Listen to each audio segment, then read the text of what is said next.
नमस्कार, मैं हूं श्वेता सिंह और आप देख रहे हैं खबरदार। सबसे पहले जरा खबरदार की लेंस से आज दिन भर की खबरों को आंक लेते हैं, क्योंकि आपके काम की कौन सी खबर है उसमें वो सबसे ज्यादा जरूरी है जान लेना। तो आज जो सबसे ज्यादा आपके काम आएगी खबर वो है दवाइयों से जुड़ी हुई। दवाइयां जो कोरोना से लड़ने में हमारी मदद करेंगी।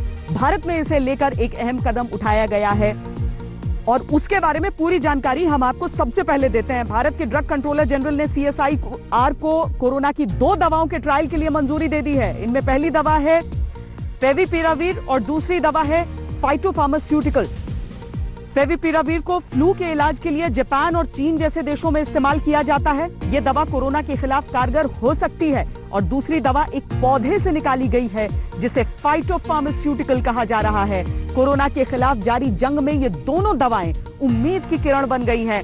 दवाओं से ही जुड़ी हुई एक और अच्छी खबर यह भी है कि आयुर्वेद की 4 औषधियों का ट्रायल CSIR और आयुष मंत्रालय मिलकर करेंगे। ये 4 औषधियां हैं अश्वगंधा, मुलेठी, गिलोय और मलेरिया के इलाज में काम आने वाली आयुष 64। यह आयुर्वेद की परंपराओं और चिकित्सा के आधुनिक तरीकों का संगम है। इस पर हमने वैज्ञानिकों और आयुर्वेदाचार्यों से बात की है। दुनिया में अलग अलग देश कितनी तेजी से कोरोना की दवा बनाने में जुटे हैं, ये आपको विस्तार से बताएंगे। लेकिन आज की सबसे दुखद और चिंताजनक खबर मजदूरों से जुड़ी हुई है। मध्य प्रदेश लौटने के लिए पैदल निकले 16 मजदूरों की महाराष्ट्र के औरंगाबाद के पास मालगाड़ी से कटकर मौत हो गई। ये मजदूर करीब 40 किलोमीटर पैदल चलने के बाद थक कर पटरी पर सो गए। ट्रेन आई, इन्हें कुचल कर चली गई। इसके बाद बयान आ चुके हैं, मुआवजे का ऐलान हो चुका है, लेकिन कोई मुआवजा इस दुख को कम नहीं कर सकता। कोई यूं ही पटरी पर पैदल नहीं चलता। मजदूरों को उनकी मजबूरियां मौत की पटरी पर ले आई। रोटी रेलवे ट्रैक पर पड़ी रह गई और भूख मर गई। आज की एक अच्छी खबर यह है कि भारत ने पाकिस्तान को करारा जवाब देने के लिए POK यानी पाकिस्तान के अवैध कब्जे वाले कश्मीर पर निशाना लगाना शुरू कर दिया है। भारतीय मौसम विभाग ने अपने वेदर बुलेटिन में POK के मौसम का हाल बताना शुरू किया। इसमें जम्मू कश्मीर, लद्दाख के साथ साथ गिलगिट, बल्टिस्तान और मुजफ्फराबाद का नाम भी है। ये पाकिस्तान की POK में चुनाव करवाने की कोशिशों पर एक जवाबी चोट है। प्रधानमंत्री नरेंद्र मोदी का POK प्लान क्या है, यह भी हम आज आपको दिखाएंगे।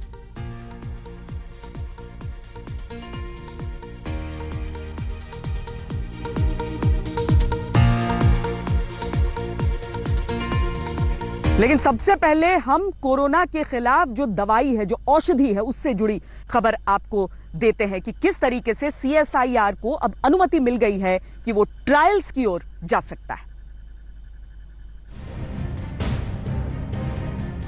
दुनिया भर में कोरोना का हाहाकार मचा हुआ है। तमाम देशों में इस बात की कोशिश हो रही है कि किसी भी तरीके से कोरोना को जड़ से खत्म करने वाली कारगर दवा बन जाए। भारत ने इस दिशा में कुछ बड़े कदम बढ़ाए हैं।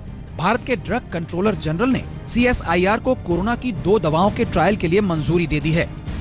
इनमें पहली दवा है फेविपिराविर और दूसरी दवा है फाइटोफार्मास्यूटिकल।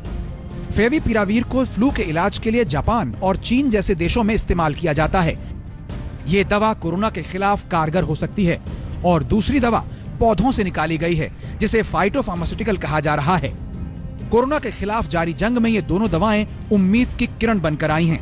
अगले 1.5 महीने में फेविपिराविर का ट्रायल पूरा हो सकता है। The Drug Controller General of India has given us approval for 2 more clinical trials. One is on a drug called favipiravir. It's a drug which is used against influenza in Japan, China and other countries. And we believe that this drug also could be potentially useful against COVID-19. Similarly, the other approval that we have received from DCGI is on a phytopharmaceutical. That's an extract of a plant, and that also we are going to try because this extract has shown some very promising results against dengue. So this also we are trying along with another major pharmaceutical company in India, and hopefully these trials will start as early as in a week from now. इसके अलावा CSIR और आयुष मंत्रालय मिलकर कुछ ऐसी आयुर्वेदिक औषधियों पर काम कर रहे हैं जो कोरोना के खिलाफ लड़ाई में मरीजों की इम्यूनिटी बढ़ाकर उन्हें आराम दे सकती हैं। ये 4 औषधियां हैं अश्वगंधा, यष्टि मधु यानी मुलेठी, गुडुचि पीपली यानी गिलोय और आयुष 64। इन चारों का ट्रायल स्वास्थ्य कर्मियों और उन लोगों पर किया जाएगा जो हाई रिस्क जोन में हैं। इस पूरी स्टडी में ICMR का भी टेक्निकल सपोर्ट होगा। आयुष की कुछ दवाइयाँ जैसे अश्वगंधा है, यष्टि मधु है, या गुडुचि पिपाली है, या आयुष 64 है, ये दवाओं के बारे में व्यापक क्लिनिकल ट्रायल्स आज शुरू हो रहे हैं। ये सारे मंत्रालय मिलकर कर रहे हैं देश में। उन लोगों के ऊपर जो हेल्थ वर्कर्स हैं, हाई रिस्क एरियाज में काम कर रहे हैं, या समाज के अंदर वो लोग जो कोविड-19 के मरीजों के संपर्क में हैं, उसके कारण हाई रिस्क हैं, उन सब के ऊपर प्रोफाइलेक्सिस की दृष्टि से दवाइयों का क्या रोल हो सकता है। ये आयुर्वेद और आधुनिक विज्ञान का संगम है। पूरे देश के अलग अलग संस्थान इन 4 औषधियों के प्रयोग और इनके नतीजों पर नजर रखेंगे। इसका ट्रायल पूरा होने में 2 से 4 महीने लग सकते हैं। आयुष, CSIR और ICMR तीनों एजेंसीज एक साथ आकर ये एक आधुनिक विज्ञान की ओर से हम लोग क्लिनिकल ट्रायल्स करने जा रहे हैं। ये हमारे लिए बहुत गर्व की बात है, क्योंकि सभी लोगों का मानना है कि हमारे देश की जो परंपरा है, बहुत महत्वपूर्ण परंपरा है, उसमें से आयुर्वेद एक बहुत गर्व की चीज़ है हमारे लिए। लेकिन आयुर्वेद को आधुनिक विज्ञान की ओर से उसकी परिचालना करना या उसका रिसर्च करके देखना कि सही में काम करता है नहीं करता है, आज तक ऐसा सिस्टमेटिक एफर्ट जो नहीं हुआ था। कितना समय लगेगा इन ट्रायल्स को करने में? हम लोगों ने कुछ अस्पतालों से बातचीत की है, तो मैं समझता हूँ कि 2, 3, 4 महीने लग जा सकते हैं पूरे ट्रायल्स के रिजल्ट हमारे सामने में आने तक। आयुर्वेद में इन 4 औषधियों का बड़ा महत्व है। अश्वगंधा ब्लड शुगर को कम कर सकता है। इसमें कैंसर को रोकने वाली क्षमताएं भी हो सकती हैं। तनाव और चिंता को कम कर सकता है। कोलेस्ट्रॉल और ट्राइग्लिसराइड्स का लेवल कम कर सकता है। मुलेठी गले में खराश और कफ में आराम देती है। एसिडिटी को दूर करती है। पेट के अल्सर को ठीक करती है। सांस की बीमारियों में आराम देती है। कोलेस्ट्रॉल भी कम करती है। माना जाता है कि गिलोय इम्यून सिस्टम को बेहतर बनाती है, याददाश्त बढ़ाती है, कफ और ब्रोंकाइटिस की समस्या में आराम देती है, लीवर के कामकाज को बेहतर करती है, शरीर में सूजन को कम करती है और तनाव को भी दूर करती है। और मलेरिया के खिलाफ काम करने वाली आयुष 64 बिना किसी साइड इफेक्ट के मलेरिया का इलाज करती है। आयुर्वेद के बड़े जानकार ये मानते हैं कि इन चारों के कॉम्बिनेशन का अच्छा प्रभाव हो सकता है।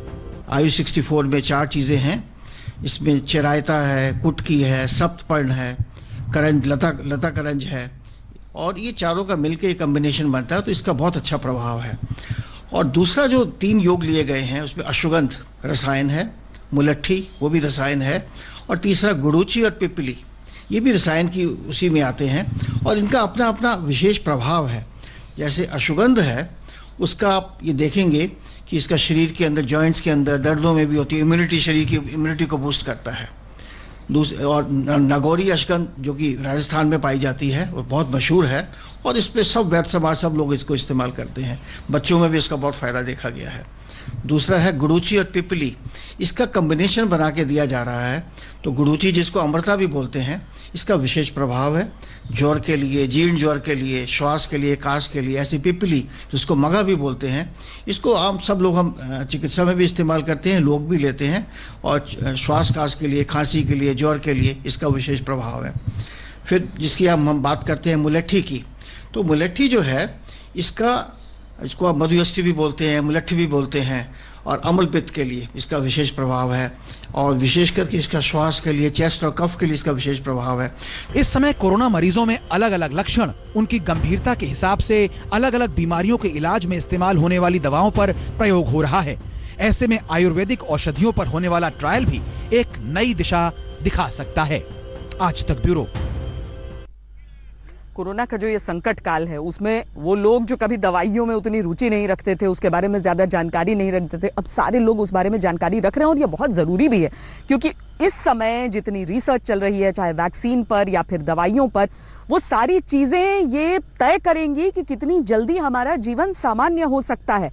इस सब के बीच एक महत्वपूर्ण जानकारी ये है कि रेमडेसिविर नाम की एक दवा, जिसे कोरोना के समय में काफी अच्छा माना जा रहा है, काफी इसमें पोटेंशियल माना जा रहा है। अमेरिका के जो वैज्ञानिक हैं उन्होंने अपनी तरफ से ये बात रखी, डोनाल्ड ट्रंप ने इस पर दांव लगाना शुरू कर दिया और जापान ने भी कह दिया है कि इस दवा का इस्तेमाल किया जाएगा। हम आपको इस दवा के बारे में पूरी जानकारी देते हैं।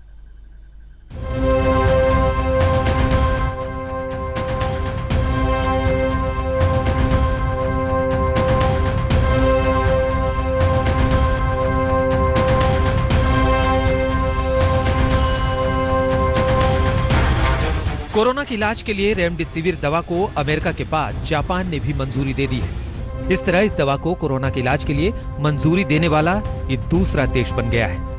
अमेरिका ने इस दवा को कोरोना के इमरजेंसी केस में इस्तेमाल करने की मंजूरी दी थी।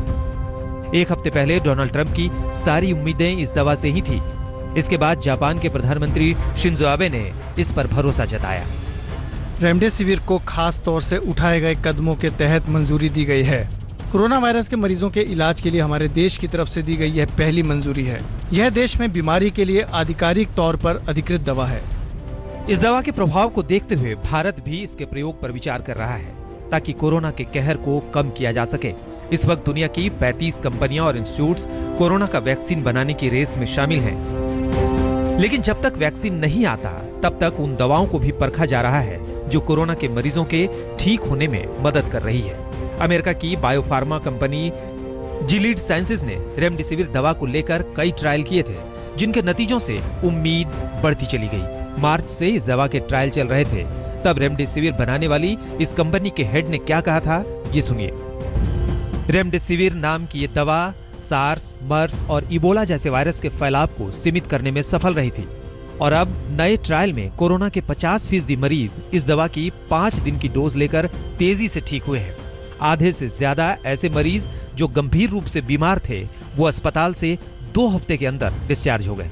रेमडेसिविर लेने वाले मरीजों का रिकवरी रेट 31% से ज्यादा है। यही वजह है कि अमेरिका के राष्ट्रपति डोनाल्ड ट्रंप भी इस दवा पर दांव लगा रहे हैं। And that's a building block to the ultimate step. That's a big building block when you hear, I guess, 31%. So it was very good. Yeah, I want them to go as quickly as they can. Stephen Hahn, Dr. Hahn has been incredible at the FDA. He's getting things done at record time. There's never been anything like it. And yeah, we want everything to be safe, but we would like to see very quick approvals, especially with things that work. दुनिया भर के विशेषज्ञों को उम्मीद है कि remdesivir बड़े पैमाने पर लोगों की जान बचा सकती है। It's not the end game, because building on that every year after, we did better and better. We had better drugs of the same type, and we had drugs against different targets. This drug happens to be blocking a enzyme that the virus uses. इस दवा के clinical trial में दुनिया के कई देशों के हॉस्पिटलों में 1000 से भी ज्यादा लोगों पर परीक्षण किया गया था, जिनमें अमेरिका, ब्रिटेन, फ्रांस, इटली, चीन और दक्षिण कोरिया जैसे देश शामिल हैं। वेंटिलेटर पर जा चुके रोगियों को 10 दिन और वेंटिलेटर पर नहीं जाने वाले रोगियों को 5 दिन तक ये दवा दी जा सकती है। रेमडेसिविर बनाने वाली कंपनी जिलीड साइंसेज का कहना है कि अभी इस दवा की मात्रा सीमित है और ये साफ नहीं है कि इसे बाहर भेजा जाएगा तो इसकी कीमत क्या होगी। इस कंपनी का कहना है कि वो रेमडेसिविर की 15 लाख डोज दान करेगी, यानी इससे 1,40,000 लोगों का मुफ्त इलाज हो सकता है। लेकिन दुनिया भर में कोरोना वायरस के 39,34,000 से ज्यादा मरीज हैं। ऐसे में अंतर्राष्ट्रीय सहयोगियों के साथ मिलकर इस दवा का उत्पादन बढ़ाने के अलावा कोई विकल्प नजर नहीं आता। दवाओं की कीमतों पर नजर रखने वाली अमेरिकी संस्था the institute for clinical and economic review का अनुमान है कि रेमडेसिविर के 10 दिन के इलाज की कीमत $10 यानी लगभग 755 रुपये होनी चाहिए। ये सच है कि रेमडेसिविर से कोरोना के मरीजों की हालत सुधरने में मदद मिल सकती है और बहुत सारे मरीजों को शायद आईसीयू में जाने की जरूरत भी ना पड़े, मगर इस दवा को कोरोना का रामबाण इलाज नहीं माना जा सकता। इसके लिए अभी कोरोना के सटीक वैक्सीन का इंतजार करना होगा। आज तक ब्यूरो। आपके मन में अगर ये सवाल उठ रहा हो कि अभी तक तो ट्रंप हाइड्रोक्सीक्लोरोक्विन के बारे में कहा करते थे, अब ये नई दवा क्या, तो आपको बताएं कि जो HCQ दवा थी वो दरअसल स्वास्थ्य कर्मी और उन लोगों के लिए जो जिनके लिए बचाव जरूरी था, जो पेशेंट्स के बहुत करीब जा रहे थे। और रेमडेसिविर जो दवा है ये उपचार के तौर पर देखी जा रही है और अमेरिका और जापान ने अभी तक उसे हरी झंडी दी है। लेकिन सिर्फ ये दवाइयां नहीं हैं, बल्कि बहुत सारी रिसर्च शोध जो अलग अलग देशों के वैज्ञानिक कर रहे हैं, अलग अलग देशों में दवा मैन्युफैक्चरिंग कंपनीज कर रही हैं। और ऐसी ही कुछ जो चीजें हैं वो हम आपको जरा बताते हैं, क्योंकि वैक्सीन्स को लेकर भी बहुत सारे देशों में, भारत में भी ये कोशिशें लगातार चल रही हैं। इजराइल ने दावा किया है कि उसने कोरोना को मात देने वाला वैक्सीन ढूंढ लिया है। इजराइल के रक्षा मंत्री का कहना है कि वहां के वैज्ञानिकों ने कोरोना वायरस के लिए एक एंटीबॉडी विकसित करने में महत्वपूर्ण सफलता हासिल की है और इसे पेटेंट करने की तैयारी चल रही है, जिसके बाद इसका कमर्शियल उत्पादन शुरू होगा। ये कोरोना वायरस को खत्म करने में सक्षम है। इसके साथ ही इजराइल के डिफेंस बायोलॉजिकल इंस्टीट्यूट में कोरोना वायरस का टीका बनाए जाने की बात कही गई है। ये इंस्टीट्यूट जैविक और रासायनिक हथियार बनाने के लिए जाना जाता है। इसके अलावा इटली ने दावा किया कि कोरोना का पहला वैक्सीन उसने तैयार किया है। इस वैक्सीन को रोम में एक हॉस्पिटल में टेस्ट किया गया है। कहा जा रहा है ये टेस्टिंग के काफी आगे की स्टेज पर पहुंच चुकी है। ऐसा इसीलिए है क्योंकि इसे इंसानों के सेल्स पर भी टेस्ट किया गया है। ऑक्सफोर्ड यूनिवर्सिटी भी वैक्सीन पर काम कर रही है। इंसानों पर इसके क्लिनिकल ट्रायल्स की शुरुआत हो चुकी है, लेकिन इसे बनाने वाले वैज्ञानिकों में इसे लेकर इतना आत्मविश्वास नहीं है कि साथ के साथ उत्पादन भी शुरू कर दिया गया है। कोरोना को हराने के लिए अलग अलग प्रयोग हो रहे हैं दुनिया भर में। अमेरिका और तुर्की मलेरिया की दवाई के इस्तेमाल को मंजूरी दे चुके हैं। भारत सहित कई देश प्लाज्मा थेरेपी का इस्तेमाल कर रहे हैं। प्रयोगों का दौर जारी है। उम्मीद है कि परमानेंट इलाज जल्दी मिल जाएगा।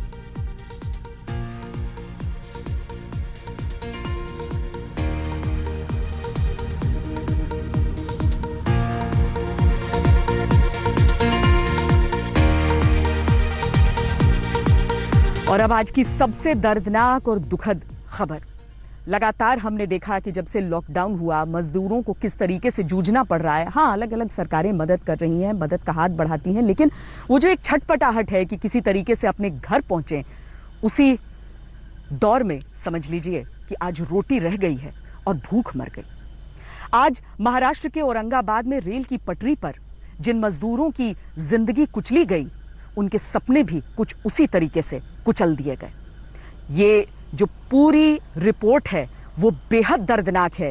किस तरीके से रात के अंधेरे में थक कर चूर हुए थे 40 किलोमीटर चलने के बाद वो, और जो मालगाड़ी गुजर रही थी उस पर, वो उसे देख नहीं पाई समय में बचाने के लिए। लेकिन क्या इसे सिर्फ एक हादसा समझकर दरकिनार किया जा सकता है?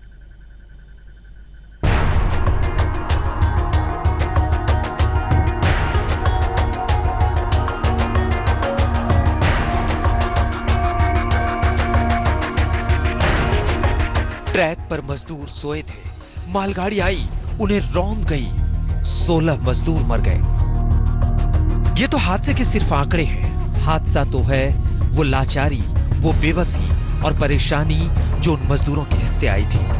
महाराष्ट्र के जालना की एक फैक्ट्री में काम करने वाले इन प्रवासी मजदूरों ने 157 किलोमीटर दूर भुसावल पैदल निकलने का फैसला किया था। उम्मीद थी कि वहां से उन्हें अपने शहर मध्य प्रदेश के शहडोल और उमरिया जाने के लिए श्रमिक स्पेशल ट्रेन मिलेगी। लेकिन जालना से 36 किलोमीटर दूर मजदूर थक के चूर हो गए और पटरियों पर सो गए।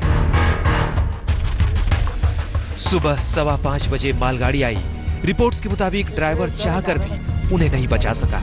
इमरजेंसी ब्रेक लगाने के बावजूद मालगाड़ी मजदूरों को रौंदती चली गई। उनको झपकी लग गया है, इतने में थोड़ी देर बाद गाड़ी आ गया है।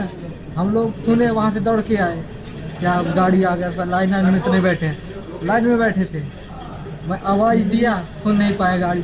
कम से कम 2 किलोमीटर से पहले हॉर्न बजा रहा था। हॉर्न बजाने के बाद हमने देखा कि ये रेलवे पहली बार इतना कस के हॉर्न चालू है, तेज हॉर्न पर। फिर उसके बाद हम रेलवे यहाँ पे आ गए, जोर से ब्रेक मारा, उन्हें धड़ धड़ धड़ धड़ आवाज आया जोर से। मैं उस जगह पर आया हूं, उस स्पॉट पर आया हूं जहां पर यह दर्दनाक हादसा हुआ है। मालगाड़ी के नीचे यानी गुड्स ट्रेन के नीचे 16 मजदूरों की इसी जगह पर जान गई है। मजदूर जालना से भुसावल तक के लिए पैदल चले थे तो रेल ट्रैक का रास्ता इसलिए पकड़ा था क्योंकि वो आसान लगा था। लॉकडाउन के सड़क के रास्ते जाना एक तो मुश्किल था और दूसरे ये रेलवे ट्रैक, यूं समझिए कि उनका जीपीएस था। लेकिन किसे पता था कि यही रेलवे ट्रैक उनकी जिंदगी के सफर पर फुल स्टॉप लगा देगा। 5:15 बजे यहाँ से जो कैरियर ट्रेन गुजर रही थी उसके नीचे वो लोग अनफॉर्चुनेटली आ गए हैं। उनमें से एक इंजर्ड है, वो हॉस्पिटल में है। 4 लोग जो थोड़ा दूर बैठे थे उनकी हम पूछताछ कर रहे हैं और वो थोड़ा सा सदमे में है। मजदूरों की मौत परेशान करती है, सिर्फ इसलिए नहीं कि दर्दनाक हादसा हुआ है, बल्कि इसलिए भी क्योंकि इन मौतों ने सिस्टम को हिलाने वाले सवाल खड़े किए हैं। हादसे के बाद प्रधानमंत्री नरेंद्र मोदी ने कहा, ट्रेन हादसे पर जानमाल के नुकसान से बेहद दुखी हूँ। जो भी जरूरी मदद होगी मुहैया कराई जाएगी। महाराष्ट्र के मुख्यमंत्री उद्धव ठाकरे ने भी हादसे के बाद अपील की है। मजदूर घर जाने के लिए पैदल निकलने का खतरा मोल ना लें। राज्य सरकार मजदूरों की घर वापसी की व्यवस्था कर रही है। कि आपको परेशान होने की कोई आवश्यकता नहीं है। आज तक जिस संयम आपने जो बनाए रखा है, संयम बनाए रखें। महाराष्ट्र की सरकार पूरी तरह से आपके साथ है। आपका सहयोग हम दोनों के लिए अच्छा रहेगा, क्योंकि संकट बहुत ही गंभीर है। हादसा जब व्यवस्था को झकझोर रहा है तो सवाल ये कि मजदूरों की बेबसी का जिम्मेदार कौन है? क्या कोई मुआवजा जख्म भर सकेगा? जालना से निकले ये मजदूर तो फिर भी ट्रेन पकड़ने की उम्मीद में पैदल चले थे। कई जगहों से मजदूरों के एक राज्य से दूसरे राज्य पैदल निकलने की रिपोर्ट्स आ रही हैं। हम चाहते हैं कि हम अपने परिवार में चल जाए बस, और हम नहीं जा सकते वापिस वहाँ पर। 3-3 दिन भूखे रह के हम लोग कैसे वहाँ काटे एक रुपए। लॉकडाउन में मजदूरों की परेशानी बहुत बड़ी है। हिंदी पट्टी खासकर बिहार और उत्तर प्रदेश की मजदूरों की घर वापसी। अभी औरंगाबाद हादसे के बाद उत्तर प्रदेश के मुख्यमंत्री योगी आदित्यनाथ को बड़ी अपील करनी पड़ी। उन्होंने कहा, सभी कामगार और श्रमिक बहनों भाइयों से मेरी एक बार फिर अपील है कि आप लोग दूसरे प्रदेश से घर आने के लिए साइकिल से या पैदल ना चलें। पैदल चलना आपके स्वास्थ्य और सुरक्षा के लिए खतरा हो सकता है। यह परीक्षा की घड़ी है। धैर्य बनाए रखिए। आप सबकी सुरक्षित वापसी की व्यवस्था की जा रही है। इस बीच गृह मंत्रालय का कहना है कि श्रमिक स्पेशल ट्रेनों से अब तक 2.5 लाख मजदूर लाए गए हैं। अभी तक रेलवे ने 222 विशेष रेलगाड़ियां चलाई हैं और लगभग 2.5 लाख से अधिक यात्रियों ने इस सुविधा का उपयोग किया है। वैसे मजदूरों की घर वापसी के लिए व्यवस्था के दावों के बावजूद स्थितियां जैसे काबू से बाहर हो रही हैं। इसका सबूत मंगलुरु रेलवे स्टेशन पर मिला। वहां स्पेशल ट्रेन की अफवाह के बाद मजदूरों ने हंगामा किया। नई दिल्ली रेलवे स्टेशन पर स्पेशल ट्रेन पकड़ने की अफरा तफरी की तस्वीरें आज तक के कैमरे में दर्ज हुई हैं। मजदूर जिस तरीके से दिल्ली में यहाँ पर इंतजार कर रहे हैं, इनको ये कहा गया है कि श्रमिक स्पेशल ट्रेन यहाँ से चलेगी, लेकिन यहाँ स्टेशन पर इनको कोई जानकारी नहीं मिल रही है। पुलिस वाले यहाँ से इनको वापस भेज दे रहे हैं। छटपटा रहे मजदूरों की स्पेशल रिपोर्ट बंगाल के आसनसोल और जम्मू के कठुआ से भी आई। बंगाल के आसनसोल में पैदल आगे बढ़ने से रोके गए मजदूरों का सब्र जवाब दे गया, तो कठुआ में सैलरी कटने पर मजदूर उपद्रव पर उतरे। मजदूरों को लेकर हालात जब आर पार की स्थिति में पहुंच रहे हैं तो राजनीति की तलवारें भी खिंच रही हैं। राहुल मजदूरों के हालात पर सरकार को घेरने की कोशिश कर रहे हैं तो बीजेपी उन्हें आईना दिखा रही है। माइग्रेंट्स को पैसा आज देना है, सपोर्ट आज देना है, गरीब लोगों को आज पैसा देना है, स्ट्रेटेजी निकालनी है, तरीका निकालना है, रास्ता निकालना है। वैसे राहुल गांधी जी ने जो आज जो कुछ कहा है उसमें कुछ भी नया नहीं है। वो उन्होंने अपनी सहज प्रवृत्ति यानी फितरत के हिसाब से बगैर अध्ययन किए, बगैर विषयों की जानकारी लिए हुए प्रेस के सम्मुख आने की अपनी पुरानी आदत के हिसाब से किया है। औरंगाबाद के ट्रेन हादसे पर जिम्मेदारी रेलवे की जांच में भले तय हो जाए, लेकिन मजदूरों की बेबसी पर किसकी जवाबदेही तय होगी, ये बड़ा सवाल है। दिल्ली से जितेंद्र बहादुर सिंह, औरंगाबाद से इसरार चिश्ती और पुणे से पंकज खेलकर के साथ आज तक ब्यूरो।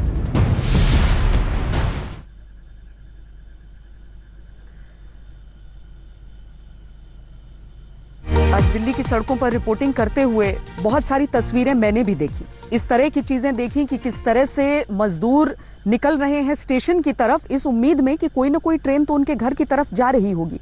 दरअसल दिक्कत यह है कि जानकारी की कमी है। रजिस्ट्रेशन करना है, पर रजिस्ट्रेशन कहां पर करना है? क्या उस राज्य में करना है जहां पर आपको जाना है, या उस राज्य में भी करना है जहां से आपको निकलना है? दरअसल दिल्ली में कम से कम शेल्टर होम में यह व्यवस्था मुझे देखने के लिए मिली। देखिए ये रिपोर्ट, जिसमें मैंने ये जानने की कोशिश की कि किस तरीके से मजदूरों की घर वापसी करवाई जा रही है।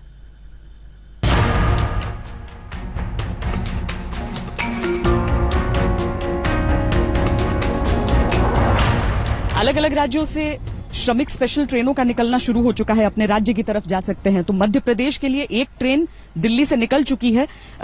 आप कहाँ के रहने वाले हैं? यूपी के। उत्तर प्रदेश के लिए तो ये लाइन पूरी यूपी के लोगों की ही है ना? तो आप लोग यहाँ पे अपना नाम लिखवा रहे हैं क्योंकि आप लोग अब निकलना चाहते हैं। जी। कैसा लग रहा है, अब फाइनली निकल पाएंगे? जी हाँ। हाँ। तो जितने भी लोग यहाँ पर इस शेल्टर होम में थे, अब देखिए इस तरह के फॉर्म्स यहाँ पर भरे जा रहे हैं।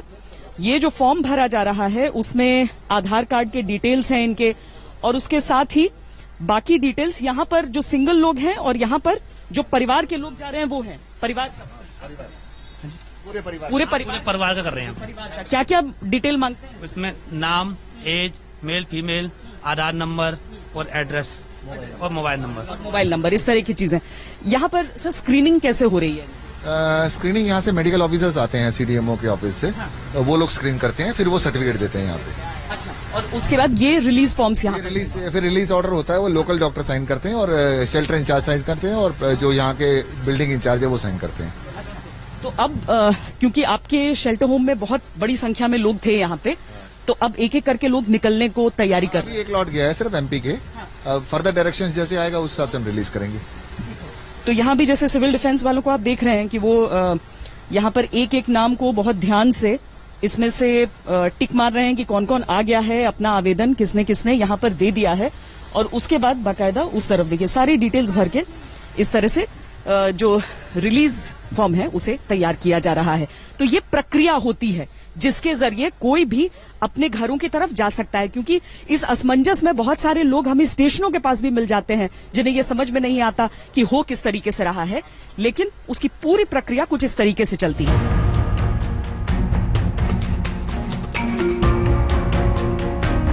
राज्यों में जो फंसे हुए हैं वो किस तरीके से अपने राज्य की तरफ निकलें? ट्रेनें तो चल रही हैं, लेकिन क्या जो सूचना है वो सही सही मिल रही है? जहां तक दिल्ली के रेलवे स्टेशन का सवाल है, लोगों को अब वहां पर एंट्री नहीं दी जा रही है, सिर्फ जो बसें जा रही हैं वो जा सकती हैं। आप क्या लेकर आए थे? ये मेरे पास आईडी और रजिस्ट्रेशन नंबर था, और आज आईडी दी गई थी हमारे भोपाल कंट्रोल रूम से। तो ये बताया था कि यहाँ आप जा सकते हो। ठीक है, तो हम आ गए। हमने अपने यहाँ छतरपुर कॉन्टेक्ट नंबर पे लगाया, बोले ठीक है कोई बात नहीं, आज एक ट्रेन आएगी। यहाँ आया तो हमें पता लगा कि ट्रेन ही नहीं है आपकी कोई। आज बिहार की बोल? आज खाली बिहार भर की है। तो ये कहाँ की ट्रेन जानी है वो पता लगना थोड़ा सा कठिन है। आप लोग सब मध्य प्रदेश के ही हैं? कितने दिन से लॉकडाउन के समय से? 6 महीने से लॉकडाउन से बहुत परेशान है जी, और ना हमारे पास जो मतलब काम धंधा था वो भी मालिक ने छोड़ दिया है, तो पैसे भी तो नहीं रह गए, नहीं मिल रहे हैं। और किराया घर का कैसे चल रहा है? किराया ऐसे ही, किराया भी छोड़ा हुआ है मालिक ने, तो मतलब देना तो पड़ेगा ही। हम दोनों भाई हैं, तो 2 रूम सेपरेट कर रखे थे। बाकी लोग, आप लोग? ये सब हमारे रिश्तेदार हैं। तो देखिए ट्रेनें तो चल रही हैं, लेकिन प्रक्रिया क्या है वो भी समझना जरूरी हो जाता है। कैमरा पर्सन सैयद मोहसिन के साथ श्वेता सिंह, दिल्ली आज तक। तो ये बताना बहुत जरूरी हो जाता है लोगों को कि आखिर कैसे निकलें वो, क्योंकि एक आपने देखा जिसने एमपी में रजिस्ट्रेशन कराया था, और एक जो पूरी पंक्ति जो दिल्ली में रजिस्ट्रेशन करा रही है। ये राज्य जो प्रशासन है उसे मजदूरों को बताना होगा विस्तार से। बहरहाल अब हम जरा पाकिस्तान की बात कर लेते हैं और पाक अधिकृत कश्मीर की बात कर लेते हैं, जिसमें पाकिस्तान के अब वहां के मौसम के अनुसार पसीने छूट रहे हैं। मौसम के अनुसार इसीलिए क्योंकि भारत ने वहां का मौसम बताना शुरू कर दिया है। यानी अब सिर्फ जम्मू कश्मीर लद्दाख का मौसम नहीं बताया जा रहा है, बल्कि गिलगिट बल्टिस्तान और साथ में मुजफ्फराबाद का भी मौसम, उसका पूर्वानुमान, ये सारी चीजें बताई जा रही हैं। दरअसल पाकिस्तान ने अपने नापाक मंसूबों की शुरुआत की थी कि वो किसी तरीके से वहां पर चुनाव करा ले, और वहां की सुप्रीम कोर्ट ने भी उस पर मुहर लगा दी थी। तो ये उसका करारा पलटवार है।